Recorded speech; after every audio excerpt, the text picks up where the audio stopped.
Yo,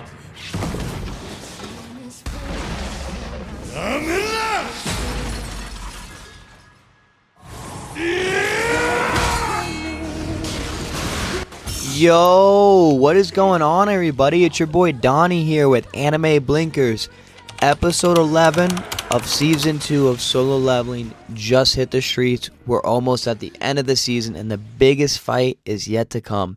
Before we jump into this one, let's light one up for our boy Jinwoo, and maybe even another for Byung-gu Min, this week's latest donut hole victim. And really quick, guys, we gotta light another one up, a third one. This time for Luffy and all those One Piece fans, because One Piece just got dethroned as Crunchyroll's most popular anime. So although One Piece has over 1,100 episodes and Solo Leveling doesn't even have 30 yet, the up-and-coming anime has already surpassed series review numbers. One Piece sits at around 596,000, while Solo Leveling just eclipsed 603,000 and continuing to grow. It's truly breaking the internet. After I saw the first season and then finished the manhwa, I knew Solo Leveling was that good, but I didn't expect Sung Jinwoo to sweep the entire anime community off their feet like this. Solo Leveling is really asserting itself as one of the most popular anime currently running. While we have some legacy animes still running like Demon Slayer, JJK, MHA, Bleach, and One Piece, as far as the new generation of popular manga goes, Solo Leveling, Dandadan, Frieren, as well as Kaiju number 8 are probably going to be this next generation of anime's biggest and most popular. We do have Kagurabachi, which will be getting an anime adaptation sometime in the near future, which might not be as good as Solo Leveling just yet, but it definitely has the potential to be there, and it definitely has the potential to hold up with any one of those other new-gen anime that I just named. As some legacies are coming to an end, it's really beautiful to see the new gen coming in strong with some really good animes. Back to this week's episode. This week was very faithful to the manhwa. It didn't really change anything. It only cut a few minor panels, nothing too serious. So after one or two beheadings and the Korean hunter's successful infiltration of the first level of the island, we get a small tidbit cut out of Hunter Beck recognizing Hunter Cha's strength, while also highlighting to the viewer she's most definitely steps above most S-rank hunters. Then as we move on to the next wave of ants, they cut out a small panel of Hunter Cha executing a move called Provocation Vibration and disorientating the wave of incoming ants. And I will just say, I'm not complaining at all. They did an impeccable animation job on this episode, especially in Hunter Cha's fight scenes and the King Ant, aka Baru. Like, look at this. Look at this. They really made our girl Hunter Cha shine here. What does Team Juhi have to say about that, huh?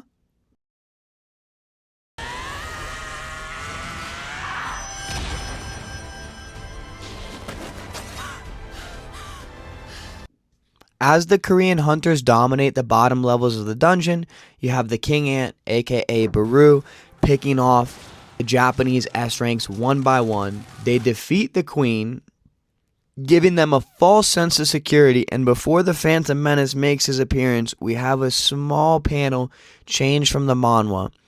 Taegu Lim questions if they really just became the 7th team in history to clear an S-rank gate, and in the anime adaptation, this is replaced with Byung-gu's overjoyed reaction to avenging their fallen comrade. No big deal, they wanted to give us a couple more lines of dialogue with Byung-gu before putting a huge donut-shaped hole in his chest. Makes sense. Makes sense. And in case you guys are wondering about Baru speaking, when Baru got a little hungry there and took Byung-gu's head for a snack, they actually left out the part that shows us that he has the ability to absorb his victim's power and knowledge, plus he can also keep leveling up like our MC, Jin Woo-sung. Now in the original, before Ryoji Goto gets his head cleaned off, there's a small 3.5 page section that has the Chinese naval forces prepared on the coast for any incoming answers. A small discussion amongst the captain and the first mate about Ryoji Goto's ulterior motives to maybe only help Korea in order to finally clear an S-rank gate. A requirement of becoming a national rank hunter, which we still don't know if they're changing this specific title / rank from the story, or if they're just holding off on the reveal of an even higher rank than S rank to hold the power scale ups back a little bit to maybe next season. There's even a mention of the Chinese national rank hunter Zhigang Liu, which is left out of the anime. We definitely meet him later on in the series, although only briefly. He's one character in particular I definitely wish I got to see more of. They make him seem like the next best thing to Jinwoo. Like, they really hype this guy up. He's got a lot of respect. They make him seem like a really strong hunter. Another scene that was cut out from the anime adaptation was a panel that we see right before Goto gets sliced up. We see the Japanese bureaucrats were truly intending on crippling the Korean forces by letting their S ranks die in the raid and making it look like it was just a natural cause of a dungeon raid. I touched on this in my episode 10 video. They removed a lot of animosity between Japan and Korea for this anime in particular because it is so popular even in Japan, and they don't want to stir up any real life hate in between these countries.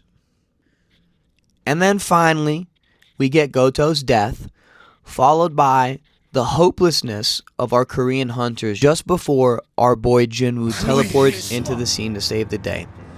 Of course, the episode is going to end here, leaving us on yet another classic solo leveling cliffhanger on the edge of our seats waiting for next week's episode. Now, in the original, they actually made a really big emphasis on the fact that the Korean people really gave their new S-rank hunter Jinwoo shit for not being patriotic and not taking place in the raid, which, if you know from the manhwa, the doctors actually kept his mom's miracle awakening under wraps because of who Jinwoo is and his high profile. And the guy really just wanted to be with his family after losing his mom for 4 years. Can't blame the guy. But he steps up when he's needed. It's looking pretty dire for our Korean hunters right now. There's only 2 episodes left. And with this episode starting Volume 7 of the manhwa, I do believe that this season will conclude on the end of Volume 7. Next week's fight takes up most of Volume 7. And Volume 7 finishes with the resolution and an even greater looming threat to come. So it seems fitting to end the season there. And this also seems like a fitting time to end this video. It was a short one. Hope you guys enjoyed. Leave a like, hit that subscribe button, and definitely stay tuned for next week's video. It's gonna be hype. Peace.